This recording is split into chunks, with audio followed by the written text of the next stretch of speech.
한 사람의 인생을 논할 때 대개 전반전과 후반전을 논합니다. 전반기, 후반기. 문학가를 분석을 할 때도 보면 한 시인을 얘기할 때 어떤 사건을 계기로 그 전, 그리고 어떤 사건이 일어나고요. 후반기, 전반기. 예를 들어 정도전 같은 경우도 전반기는 이랬고 그가 유배를 가잖아요. 유배에서 민초들의 삶을 보고 난 다음에 후반기 또 이렇게 나눠집니다. 대개 인생은 전반전, 후반전으로 나눠주는데 그 전반전과 후반전 사이에 뭐가 있는 거예요? 하프타임 있는 거예요. 그러니까 이 하프타임 때 나를 잘 돌봐야 돼요. 하나님이 내 인생을 불쌍히 여기고 선한 계획이 있어서 하프타임을 줍니다. 근데 내가 그걸 깨닫지 못해요. 지금이 하프타임이라는 거를. 그 날의 계수함의 지혜가 없어요. 이러면 전반전이나 후반전 똑같이 가는 겁니다. 그러면 아무 의미 없이 끝나는 경우가 많습니다. 버나드 쇼우의 이야기처럼 우물쭈물하다가 나 이렇게 될 줄 알았다. 무덤 묘비명에. 그냥 뭔지도 모르고 가는 거예요. 근데 들어보십시오. 후반전이 더 중요한 거는 전반전에 1대0으로 지고 있어요. 후반전에 뭐 하면 이겨요? 2점 넣으면 이기는 거예요.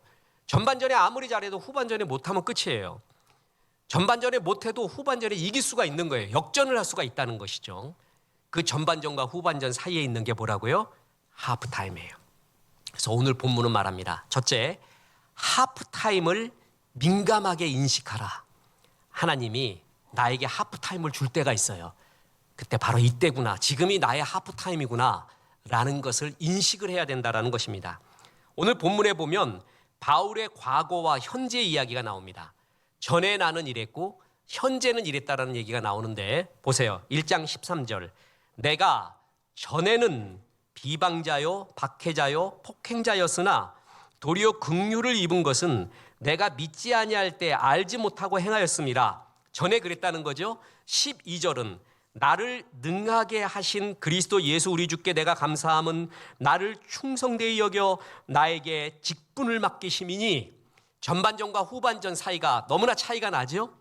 이 중간에 뭐가 있었어요? 전반전과 후반전에 하프타임. 바울의 하프타임이 무엇이었는가? 그는 주님을 강하게 만난 다메섹의 사건이었습니다. 이건 정말 복된 사건입니다. 주님 만나서 전에는 이렇게 살았지만 나는 후에는 이렇게 산다라는 강력한 고백을 할 수가 있었습니다. 예수 만나면 진짜 그렇게 변하나요? 단지 죄사함 없고 하나님의 자녀가 되는 게 아니라 전 인생이 뒤집어질 수 있습니다. 진짜 그러나요? 저는 이걸 1000% 확신하고 얘기할 수 있습니다. 저를 보면 압니다. 저는 그 경험을 했습니다. 그야말로 인생이 완전히 뒤집어졌습니다. 이런 사건, 바울에게 그것이 하프타임이었습니다. 그래서 보세요. 내가 그 전에는 회방자요, 핍박자요, 포행자였으나 이 세 가지의 단어는 점점 그 악함의 정도가 더해지는 사람의 상태. 보세요. 회방자는 입으로 하나님의 명예를 더럽히는 겁니다. 핍박자는 수단 방법 가리지 않고 복음을 방해하는 거고, 포행자는 직접 자기가 행함으로써 복음을 방해하는 자입니다. 어떤 성경학자는 이 세 가지의 단어를 이렇게 해석을 합니다. 회방자는 하나님에 대하여, 핍박자는 하나님의 사람들에 대하여 핍박, 포행자는 구체적인 하나님의 사역을 방해하는 자. 바울은 그렇게 살았습니다. 바울이 이런 얘기하면서요, 옛날 자기의 간증, 옛날의 추억을 이야기하며 부끄러워했을 것입니다. 보세요. 사도행전 8장 1절에 사울이, 아직 바울이 되기 전을 사울이었죠. 사울이 그 죽임당함을 마땅히 여기더라. 그가 죽임당함, 스데반입니다. 복음 전하다 돌에 맞아 죽는데 얼굴이 해같이 빛났습니다. 그리고 성경에 유일무이하게 그가 죽을 때 하늘에서 서신 하나님, 스데반을 영접을 하고 축복을 하는데 하나님이 서 계시대요. 스데반이 그렇게 죽었는데도 사도 바울은 그걸 깨닫지 못합니다. 사울이었을 때는. 그래서 뭐라고 여겼다고요? 마땅히 여기더라. 그냥 그러려니 우리는 이 얘기를 들을 때 감동이 있잖아요. 그런데 은혜를 받지 못하잖아요. 그럼 밋밋해요. 하나님의 아무리 자극을 줘도 밋밋해버리는 거예요. 마음이 마귀한테 속해 있으니까요. 더군다나 보십시오. 사도행전 9장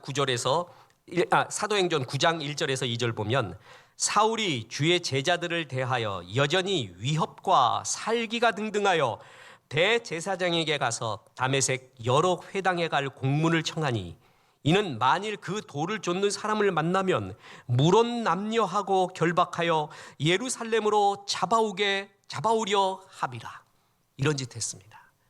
은혜 못 받았을 때는 자기가 하는 행동과 생각이 다 맞다고 생각을 합니다. 그래서 내가 믿지 아니할 때는 알지 못하고 행하였습니다. 이게 다 맞는 줄 압니다. 예수 믿지 않잖아요. 그러면 세상 사람이 다 말하는 게 있어요. 그래서 인생 전반전은 무조건 돈을 쫓게 돼 있어요. 살다 보니 돈이 최고 어른이다. 죽을 때까지 돈은 놓지 말자. 사람은 변해도 돈은 안 변한다. 이런 철학 속에만 삽니다. 그래서 악착같이 모으려고 하고 그리고 성공을 쫓아요. 그게 전부인 줄 알아요. 물론 무슨 의미인 줄 알아요. 이 안개 같은 세상 가운데 그것이 무슨 말을 하는지 압니다. 그런데 그것이 다는 아니거든요. 바울은 그런 삶을 살면서도 그것이 옳은 줄 알았어요. 그게 다인 줄 알았어요. 그것이 바울의 전반전이었습니다. 그런데 다메섹에서 주님을 만나게 됩니다. 그래서 결정적으로 삶이 변하게 됩니다. 그런데 바울은 다메섹에서 주님을 만났을 때 주여 니시나이까? 그리고 내가 무엇을 행할까요? 그는 그 속에 있는 열망, 바울이 이렇게 열정이 있었잖아요. 목사님 저는 열정이 없는데요. 그런 사람 없습니다. 불같은 열정 다 있습니다. 내 아들은 게을러 죽겠대요. 그놈 게임할 때 안 게으릅니다. 다른 거 할 땐 다 게으른데 게임하는데 게임기 고장나면 반드시 그날 즉시로 가서 고쳐옵니다. 그러니까 마음에 뭐가 있냐면 열정이 있어요. 그 게으름은 잘못된 걸 선택하는 거죠. 잘못된 게 집중하는 거죠. 그냥 완전히 게으른 사람은 없습니다. 삶에 불꽃이 다 있다는 것이죠. 그래서 자기는 그 전에 그 열정 갖고 쫓는 것이 있어요. 이게 다인 줄 알고 쫓고 있어요. 그게 바로 삶의 전반전 사건이었는데 사도 바울은 이게 아니구나 하는 하프타임을 맞이하게 됩니다. 그때 그걸 민감하게 잡습니다. 이게 정말 주님이 나에게 말하고 있구나 라는 걸 강력하게 알아서 민감하게 깨달아서 그걸 잡게 됩니다. 그래서 오늘 본문이 말하는 게 그겁니다. 하나님이 하프타임을 줄 때 민감하게 인식해야 됩니다. 이걸 잘 깨달아야 하나님의 은혜가 임하고, 두 번째, 하프타임 때 인생 후반전을 점검해야 된다는 것입니다. 자, 바울이 변한 계기, 예수님을 만났습니다. 바울의 결정적인 하프타임이죠. 그러면서 내가 예수 만났을 때의 하나님의 영광을 두 가지 단어로 말합니다. 하나는 긍휼이고 하나는 은혜를 깨달았다는 거예요. 13절에 긍휼이 나오고 14절에 은혜라는 게 나옵니다. 보세요. 13절, 내가 전에는 비방자요 박해자요 폭행자였으나 도리어 긍휼을 입은 것은 내가 믿지 아니할 때 알지 못하고 행하였음이더라. 우리 주의 은혜가 그리스도 예수 안에 있는 믿음과 사랑과 함께 넘치도록 풍성하였도다. 13절의 긍휼, 14절의 은혜가 나를 완전히 변화시켰다라는 간증을 하죠. 긍휼, 히브리어로 라햄, 여인의 자궁, 배를 의미합니다. 마치 여인이 자기의 자식을 뱃속에서 보호함같이 내가 너를 그렇게 보호하고 있었다. 그때는 어떤 위험으로부터도 보호하잖아요. 이 긍휼은 뭐냐면은 불쌍히 여겨서 저주를 멈추는 겁니다. 저주에 대한 합당한 대가는, 죄에 대한 합당한 대가는 저주 받는 거예요. 그런데 그 저주를 불쌍히 여겨서 멈추는 상태, 그게 긍휼입니다. 여러분 죄범하잖아요. 그러면 긍휼을 구하세요. 주님, 나 벌 받아서 마땅하지만 도와주십시오. 긍휼을 베풀어 주옵소서. 이 기도는 신구약을 통해서 예수 하나님 믿는 사람들에게 주는 특권이자 최고의 은혜입니다. 주님, 나를 긍휼히 여겨 주옵소서. 자격 없는 거 압니다. 벌 받아야 되는 거 알지만 주님 긍휼히 여겨 주옵소서. 저주가 멈추는 거, 그게 긍휼이에요. 은혜는 한 걸음 더 나갑니다. 자격 없는 자에게 베풀어 주는 하나님의 호의 선물, 100% 하나님의 선물이에요. 긍휼은 죄를 범했는데도, 저주를 받아야 되는데도 불쌍히 여겨 저주를 멈추는 거. 은혜는 그 단계에서 더 나가서 자격 없는 나에게 주시는 하나님의 선물이에요. 바울은 이 선물까지 받았습니다. 그래서 자기가 됐대요. 그게 12절이에요. 보세요. 나를 능하게 하신 그리스도 예수 우리 주께 내가 왜 지금과 같이 사람 노릇하는가?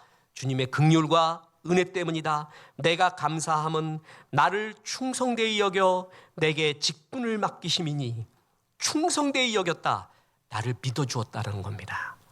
여겨주심, 믿어주심. 여러분, 그런 자격 없습니다. 그런데 로마서의 3대 주제 중에 하나가 여겨주심이거든요.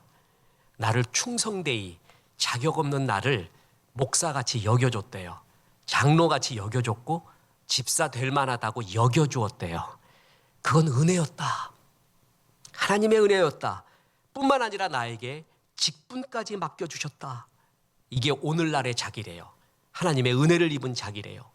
그러면서 하는 말이 디모데전서 1장 1절에 보면 우리 구주 하나님과 우리 소망이신 그리스도 예수의 명령을 따라 그리스도 예수의 사도된 바울은 그의 서신서 첫머리에 로마서 비롯해서 항상 자기의 존재 선언을 얘기해요. 내가 누구냐 하면은 나는 예수 그리스도의 은혜로 말미암아 사도된 바울이다라고 얘기해요. 자기의 존재 선언이에요. 존재 선언 다음에 그래서 나는 이렇게 살겠다는 게 나와요. 모든 것은 존재예요. 존재는 행위에 앞서요. 행위 전에 존재가 있어야 돼요.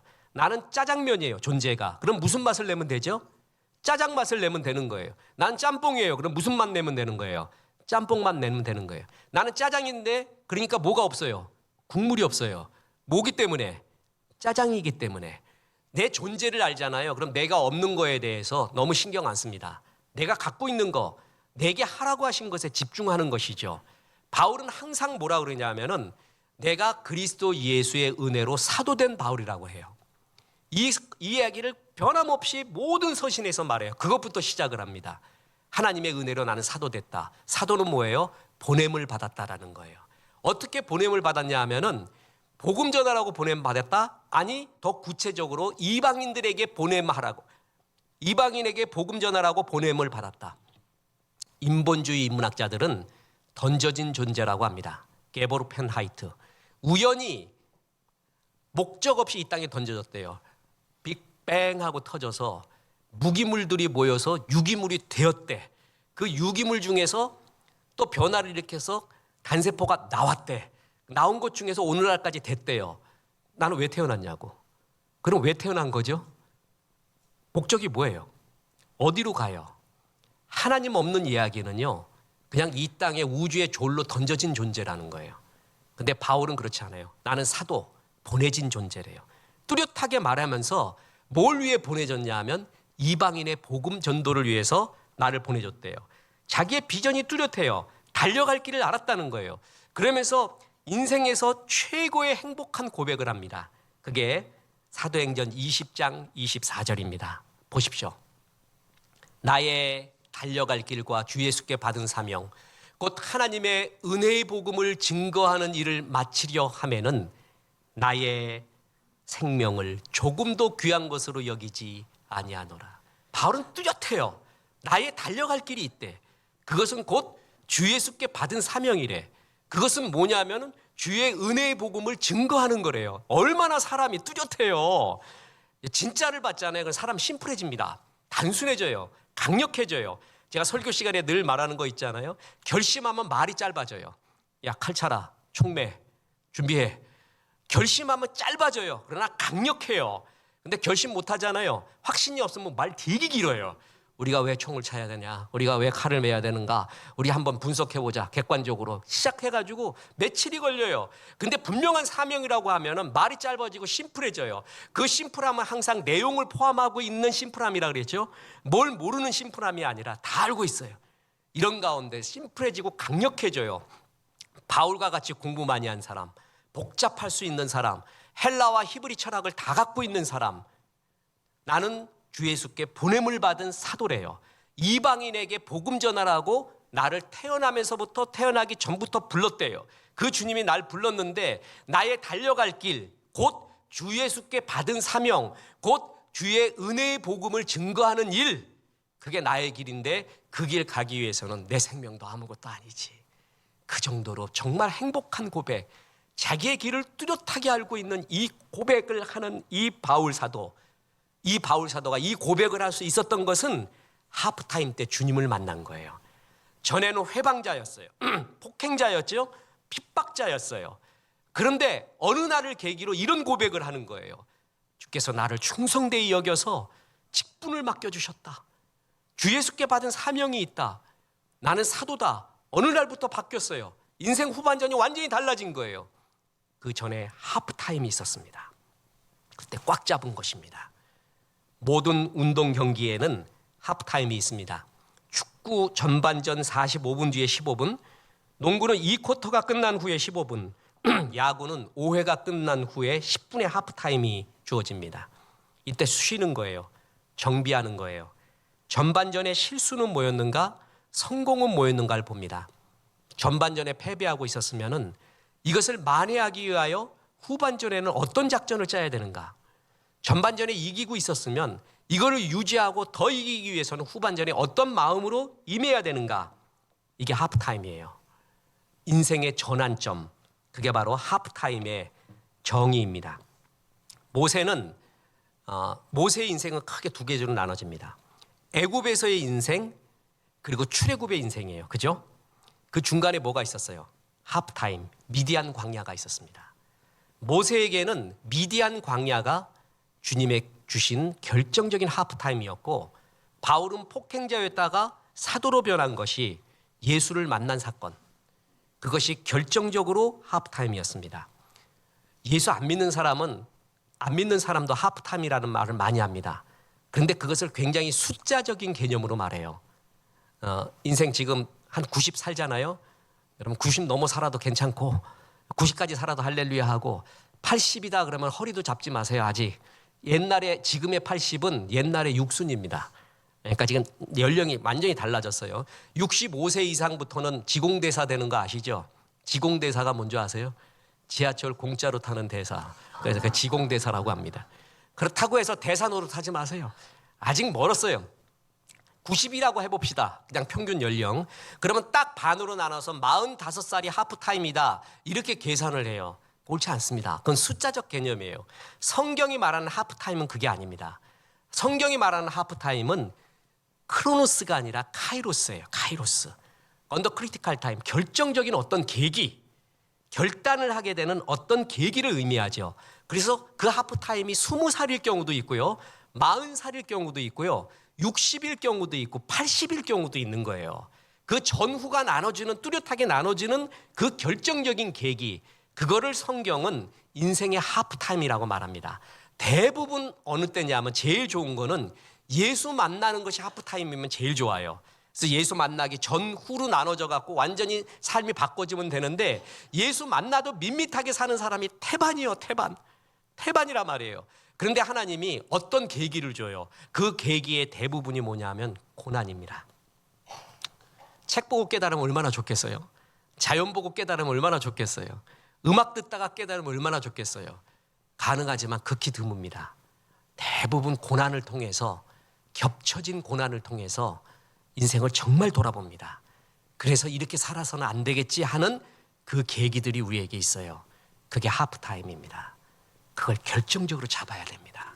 그래서 나는 이렇게 살아서는 안 되겠다라고 후반전을 잘 계획을 해야 되는 것입니다.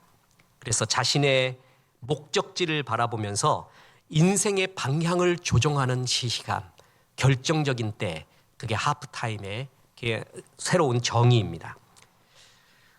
여러분, 주보에 이번 달에 경건서적으로 소개한 밥 포드의 하프타임, 또 방송 주보에도 글이 나왔잖아요. 이 밥 버포드는 미국에서 크게 성공한 케이블 TV 회사의 사장이었습니다. 그런데 48살 때 고난이 3가지가 겹칩니다. 제일 큰 고난인 자기의 영웅이자 우상이자 인생의 목적이었던 외아들 로스를 잃게 됩니다. 강에 빠져 죽어요. 그리고 가장 절친한 친구 4명이 비행기 사고로 죽게 됩니다. 똑같은 해에 그가 야심차게 추진해왔던 중요한 계획이 주식시장의 붕괴로 말미암아 취소해야 돼요. 원래 고난은 겹쳐오는 법입니다. 대개 이때 사탄에게 지배를 받잖아요. 그러면 펀치 3방 맞으면, 특히 이런 펀치 3방 맞으면 그냥 뻗어버립니다. 그냥 다시 일어나지 못합니다. 그냥 인생이 끝나는 거였어요. 특히 밥 버포드에게 외아들 잃은 것은 그것은 잃어보지 않은 사람이 어떻게 알겠습니까? 박완선님의 한 말씀만 하소서. 참 그 책 보면서 10분의 1도 내가 느끼지를 못하죠. 자기 아들 죽어놓고 주님 한마디만 해주십시오. 한 말씀만 해주십시오. 얼마나 처절한 애미의 고백입니까? 밥 버포드가 그랬습니다. 이게 무슨 이유입니까? 이렇게 친구까지 죽고 사업까지 스톱되고 여기서 그는 무너지질 않고 그 속에 신앙의 불꽃이 있었습니다. 탕자가 집을 나가서 다 망했잖아요. 한 가지 신앙의 불꽃이 있었어요. 뭐였죠? 아버지한테로 돌아가자. 마지막 믿음이라고 합니다. 그 믿음이 있었어요. 그래서 아버지께로 돌아와서 모든 것이 회복되지 않아요? 우리의 아들, 딸들에게도 이 불꽃 같은 믿음 심어주는 게 되게 필요합니다. 타오르지는 않더라도 하나가 심어져야 돼요. 하나님께로 와보자. 하나님께로 오면 된다. 그건 알게 모르게 심어집니다. 밥 버포드도 그랬습니다. 하나님께로 가보자. 기도를 시작합니다. 그랬더니 하나님의 방법은 뭐가 있었다고요? 대부분의 방법이 사람이에요. 사람 통해 역사하거든요. 그에게 하나님이 사람을 붙여줍니다. 그게 현대 경영학의 아버지인 피터 드러커였습니다. 피터 드러커 이런 기독교적 사상 하트를 가진 경영학자예요. 그래서 굉장히 기독교적 하트가 그에게 많습니다. 그래서 젊은이들에게 꼭 소개해주고 싶은 책은 피터 드러커의 책이에요. 한번 다 읽어보세요. 우리나라에 한 15권 정도 나와 있는데 실제로 다 읽어보세요. 그러면 정말 성경 사상을 그가 실행하고 있다는 것이 느껴질 정도로 현실에서도 승리한 거죠. 그 피터 드러커가 그 유명한 릭 워런 목사님의 목적이 이끄는 삶을 총편집해 주신 거 알죠? 그분이 또 한 사람을 살리는 거예요. 그게 밥 버포드였습니다. 그에게 인생의 하프타임을 맞았군요. 후반전을 잘 지내십시오. 권면을 해줍니다. 그래서 밥 버포드가 그때 하프타임이라는 책을 짓기 시작합니다. 그래서 인생 전반전과 후반전으로 나눕니다.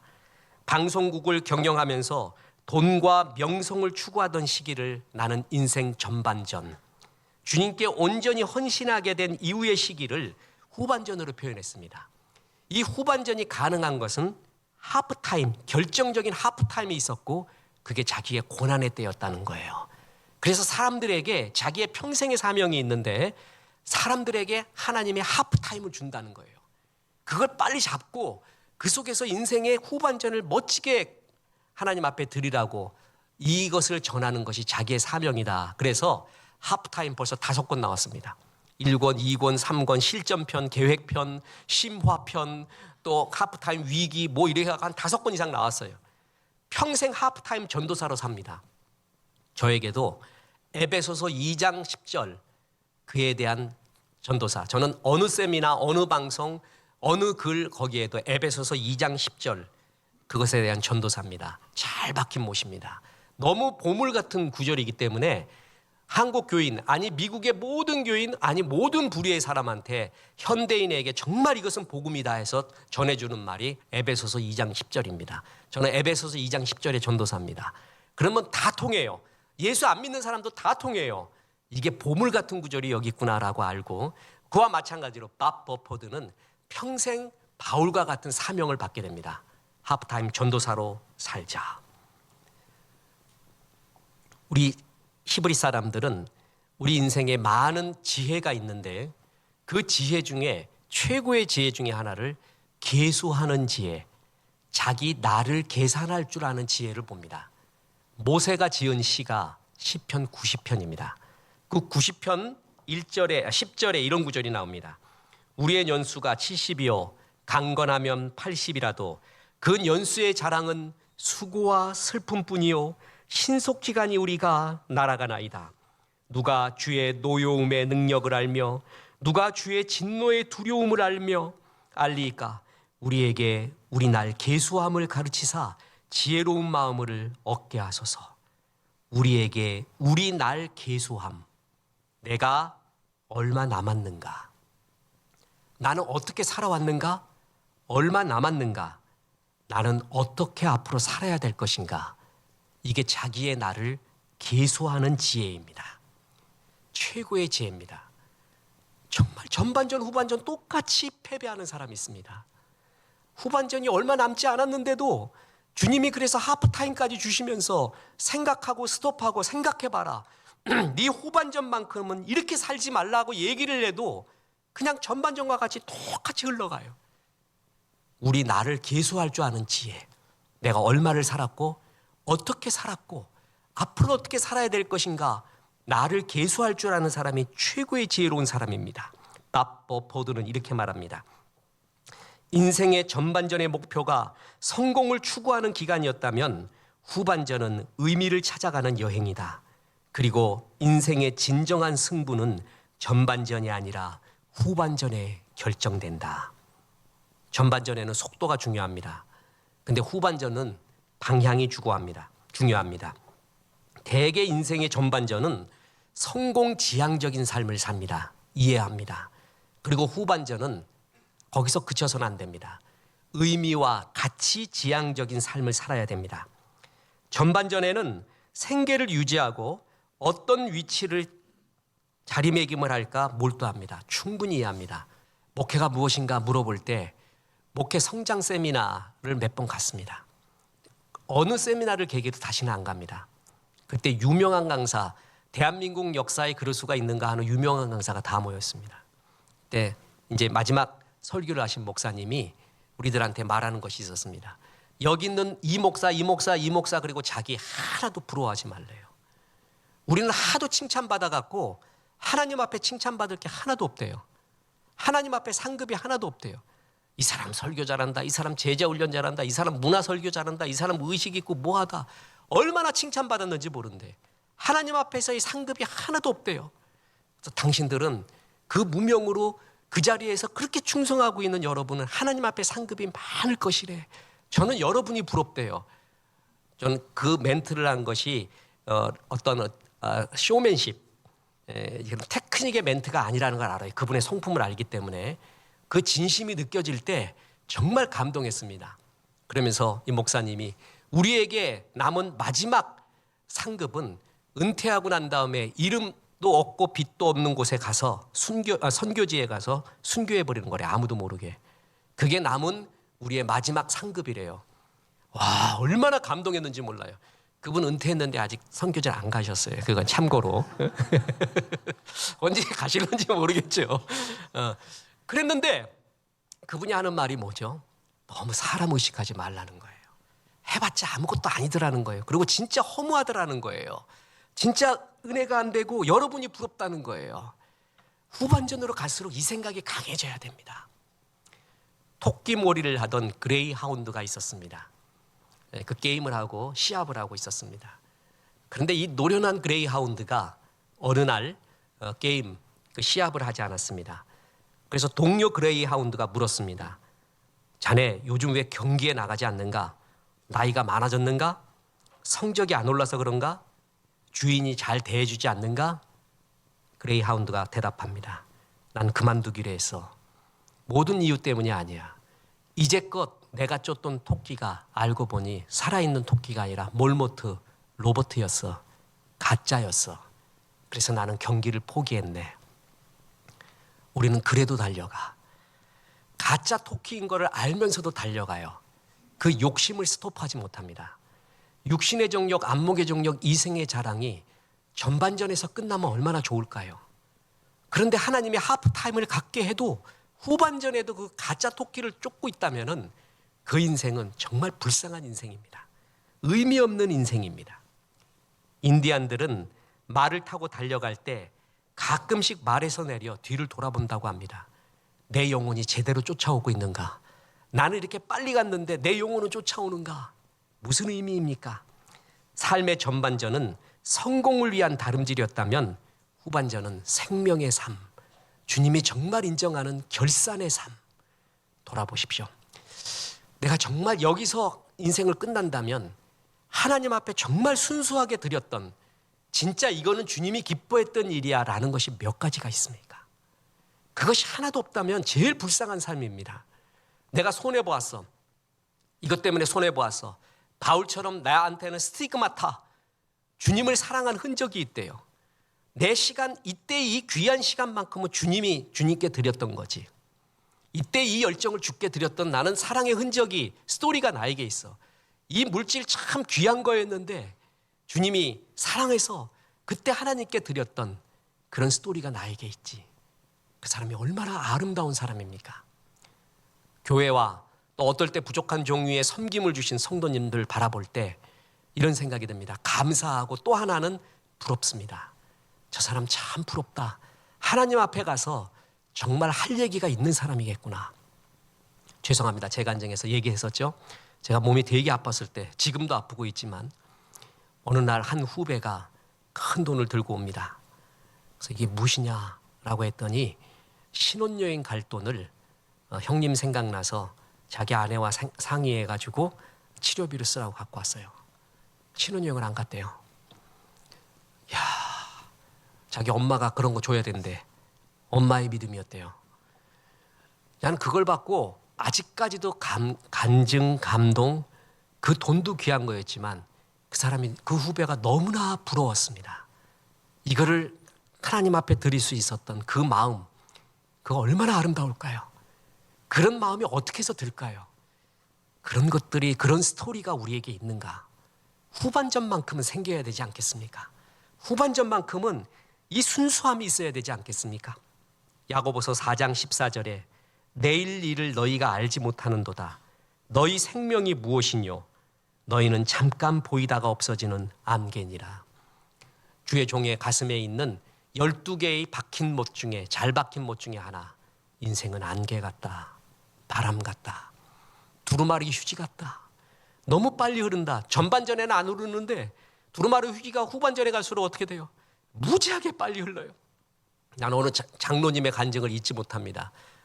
장로님, 나이 드시는데도 그렇게 인생이 빨리 갑니까? 세월이. 아이고, 목사님 말도 마십시오. 아침에 일어나서 아침 먹었는데 아침인 줄 알았더니 저녁이래. 이거 아침 먹는다고 먹었는데 저녁 먹고 있는 거래요. 그렇게 빨리 흐르래. 그렇게 빨리. 안개 같은 세상 이렇게 빨리 흘러가는데 주 앞에 드릴 것, 주 앞에 바울과 같이 주 예수께 받은 사명, 주의 은혜의 복음을 증거하는 일을 마치는 것, 이런 나에게의 사명, 하나님의 은혜가 없다면 우리는 얼마나 불쌍한 인생입니까? 하프타임은 후반전을 대비하기 위한 마지막 기회입니다. 기회가 이제 없어집니다. 주께서 하프타임 주실 때 민감하게 알아차리고 이제는 이런 삶을 살아야지, 이제 하나님 바라보며 살아야지 하는 주 앞에서의 스토리 만들어 가십시오. 그래서 주 앞에 서게 될 때 부끄러움 없이 쓰십시오. 그리고 9988하게 사시던가 아니면 9888하게 사시던가, 스데반같이 이제 죽을 때 하나님이 부르실 때 서 계신 하나님, 아니 그 정도만 아니더라도 우리 죽을 때 주 앞에 갈 때 하늘에 있는 온 천군 천사 하나님이 동원해서 자랑스러운 나의 성도야, 네가 네 달려갈 길 잘 마치고 주의 복음 전하고 왔구나. 하늘에 구락대 보내서 성가대 보내갖고 찬양 들으며 가면 얼마나 좋겠습니까? 너는 죽을 때까지 이생의 자랑하다가 왔냐? 죽을 때까지 안목의 정욕, 육신의 정욕을 못 벗고 왔냐? 이런 소리 들으면 어떻게 되겠습니까? 아름다운 후반전, 그러기 위해 아름다운 인생의 하프타임 갖기를 주 예수의 이름으로 축원합니다.